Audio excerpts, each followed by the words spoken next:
Ahmedabad crime બ્રાન્ચના સરદારનગર વિસ્તારમાં દરોડા 11 જગ્યાએ દરોડામાં દેશી અને વિદેશી દારૂ ઝડપાયોની પણ જાણકારી મળી રહી છે।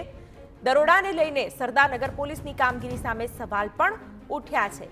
ત્યારે 11 જગ્યાએ દરોડાની કાર્યવાહી, ત્યારે કેટલા સમયથી અહીં દારૂનો વેપલો ચાલતો હતો? શું પોલીસની કોઈ ધાક ન હતી અહીં?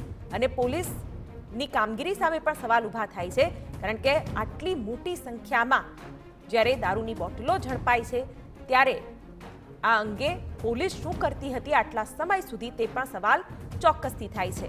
11 જેટલી જગ્યાએ સરદારનગરમાં દરોડા પાડવામાં આવ્યા છે। ક્રાઇમ બ્રાન્ચે આ દરોડાની કાર્યવાહી હાથ ધરી હતી, ત્યારે જે સ્થાનિક પોલીસ છે તે શું કરી રહી હતી તે સવાલ પણ થઈ રહ્યો છે। 11 જગ્યાએ દરોડામાં દેશી અને વિદેશી દારૂનો જથ્થો મળી આવ્યો છે, ત્યારે પોલીસની કામગીરી સામે પણ ઉઠ્યા છે સવાલ।